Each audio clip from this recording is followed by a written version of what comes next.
What's going on, guys? MDLP from the Battle Axe, the Strongman Gym in Miami, where strength is everything. Man, I forgot to wear my hat.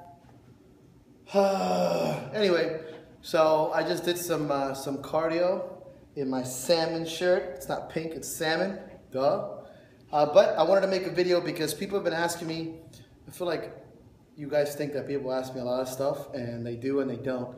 Make things up sometimes because I'm crazy, but this time, yeah. So I'm very fortunate to be surrounded by a lot of ambitious competitors, and a lot of them will ask me what it is my train of thought is, or how does it feel to get ready for nationals or like a big competition.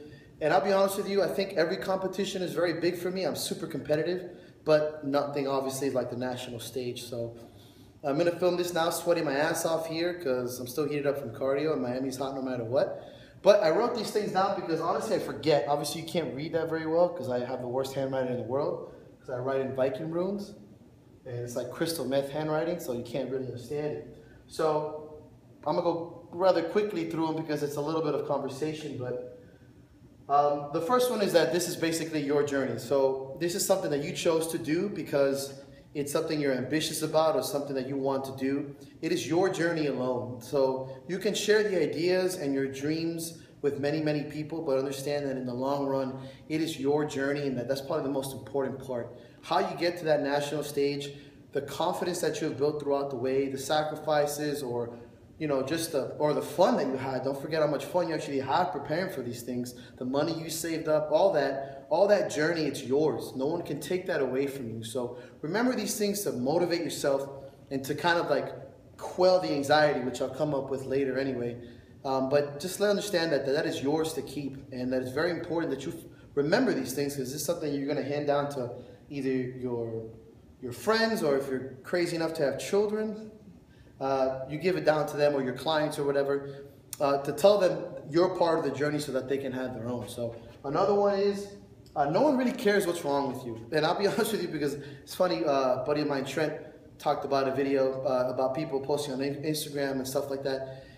People care and they don't care, all right? So people actually care that you do well, but at the same time, they don't care that things are going bad necessarily. And I know that sounds like a shitty line, but no one really cares about these negative things going on in your life that only people in your shoes can understand. So try to focus on the positive things or the realistic things in your life, and outwardly push out those things that it makes sense. So if you've had a bad week, or you stubbed your toe, or you got fired from your work, when you get to the national stage, when you get to your competition, when you miss that deadlift, or when you get that deadlift, no one fucking cares about what happened before. They only care what you did on the platform. What you did on the stage of competition is the only thing that matters.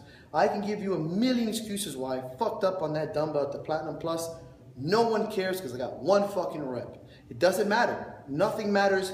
The fucking 3-4 months of training and whatever I went through doesn't matter because I only got one. Will it happen again? Fuck no. So understand that as much as you want to make excuses or tell everybody why it is you might suck at something, no one really cares. What they care is that you succeed in battle. Everyone cares about that. Everyone wants a hero. Everyone wants somebody that works hard.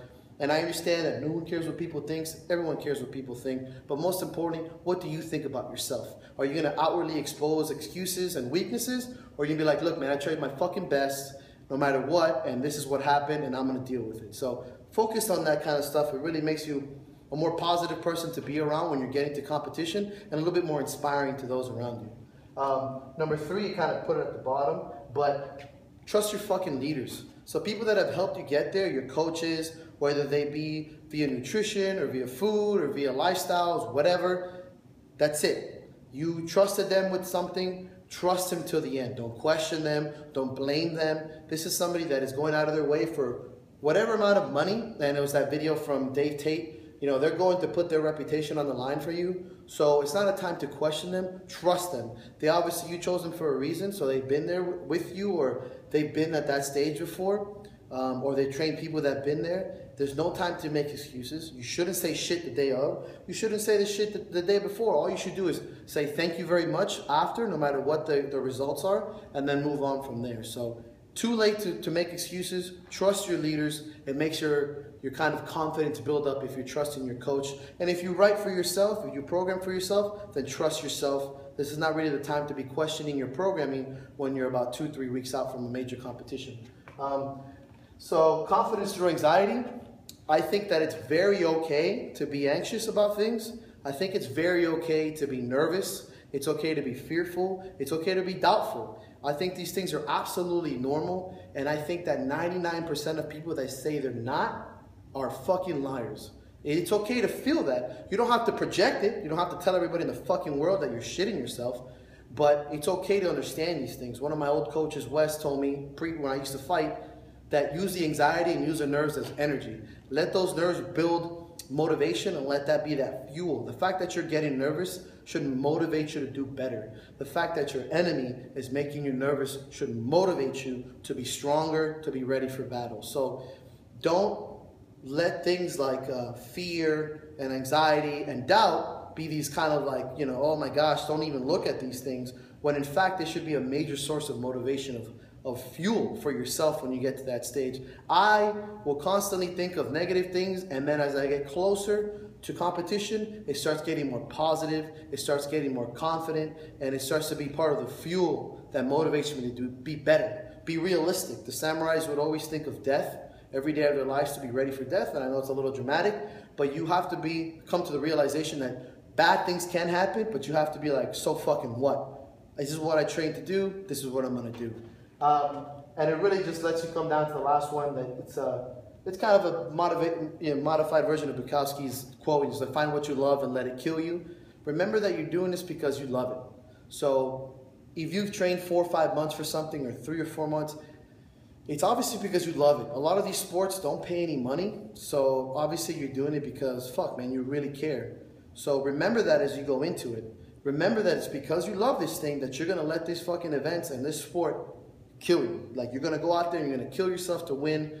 Not literally, please don't take that literally, but in a sense, that's how I compete, that's how I talk to myself. If that stone's gonna come and crush me and kill me, so what? That's pretty much, I have that kind of mentality to go into it. In the sport of strongman, things get a little risky like that, but you have to go into that. You're jumping into it because you fucking love it. And let that motivate you to push yourself to be better and to push yourself to the limit. So I think that this pretty much rounds out how I start to think about things. I'm 12 days away from nationals. I'm gonna start to build this kind of confidence. I start putting a lot of philosophical shit on Instagram. I start talking more philosophical. I get really introverted. I start spending more time just thinking to myself. Visualizing is super important as well. Visualizing positive things, accepting rewards, visualizing how many reps you want to get, the mistakes that you're not gonna make, the perfectors, like perfecting something or doing something really, really well. That stuff is super important. I don't know why I'm pointing at my head like this. It's like I have a paw of some sort, like I'm pawing myself. I'm still on my pre-workout. So that stuff is super important. So stay with that concept. I forgot what I was saying anyway. But stay with that concept. This is really kind of how my mind works the last few days. I hope this answers some questions. I hope that it reaches out to some of you guys that are anxious and kind of quiet about the way you deal with stuff.